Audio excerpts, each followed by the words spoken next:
4 বছরের শিশুকে কিডন্যাপের ঘটনা। শিশুকে বাড়ি থেকে তুলে ট্রলি ব্যাগে নন্দীগ্রামে গ্রেফতার গৃহশিক্ষক সহ 5। দিদিকে পড়ানোর নামে বাড়িতে ঢোকে শিক্ষক আর তারপর শিশুকে বাড়ি থেকে তুলে ট্রলি ব্যাগে নিয়ে চম্পটের চেষ্টা। আমাদের সঙ্গে রয়েছেন প্রতিনিধি সুজিত। সুজিত, এই তো একেবারে ফিল্মি স্টাইলে কিডন্যাপের ঘটনা। কিডন্যাপের ঘটনা এবং যে ঘটনা ঘটলো একেবারে অবাক করা ঘটনা, রীতিমতো চাঞ্চল্য ছড়িয়েছে। কারণ প্রিয়াঙ্কা, যেটা বিষয়টা সামনে আসছে একেবারে মারাত্মক বিষয়। তুমি ঠিকই বললে যে ফিল্মি কায়দায় যেভাবে একেবারে নন্দীগ্রামের এই ঘটনাটা ঘটিয়েছে সেটা অবাক। কারণ একবারে 4 বছরের শিশুকে তাকে একবারে পিঠ মোড়া করে বেঁধে এবং তাকে ট্রলি ব্যাগে করে নিয়ে তাকে নিয়ে গিয়ে কোথাও রেখে তার জন্য টাকা চাইবেন, এরকম একটা প্ল্যান করে কয়েকজন দুষ্কৃতী এটা করছিল।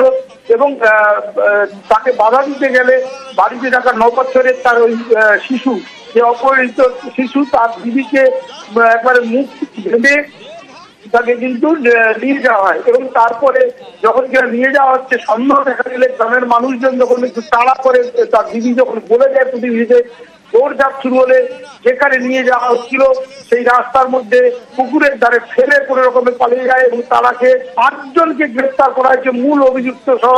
পুলিশ সুপার সৌম্যদীপ ভট্টাচার্য জানাচ্ছেন তো আরো খতিয়ে দেখা হচ্ছে এই ঘটনার সঙ্গে কারা যুক্ত রয়েছে। তারাও, পুলিশও কিন্তু রীতিমতো অবাক। কারণ ইতিমধ্যেই হলদিয়া আদালতে নিয়ে যাওয়া হচ্ছে ধৃতদের। এবং এই যে বিষয়টি সামনে আসার পর শোরগোল শুরু হয়েছে, চাঞ্চল্য ছড়িয়ে পড়েছে একেবারে সিনেমার কায়দায় এই কিডন্যাপের ঘটনা। এখানে টাকার জন্য, শুধুমাত্র টাকার জন্য 4 বছরের শিশু পুত্রকে তার বাড়িতে বাবা মা ছিল না সেই সুযোগে, এবং দিদি ছিল 9 বছরে, তাকে বাধা দিতে গেলে তাকে বেঁধে এ ধরনের কিডন্যাপের ঘটনা। এবং সকলকে গ্রেফতার করা হয়েছে। আরো কারা যুক্ত সে ব্যাপারে কিন্তু জেলা পুলিশ এবং নন্দীগ্রাম থানার পুলিশ খতিয়ে দেখছে। এবং এই অবাক করা ঘটনাস্থল। সুজিত, কতজনকে পাকড়াও করা হয়েছে, সেই সংখ্যাটা কত তুমি বললে? এখন পর্যন্ত 5 জনকে, তার মধ্যে মহিলাও রয়েছে, অর্থাৎ মূল অভিযুক্তর মাকে পর্যন্ত গ্রেফতার করা হয়েছে।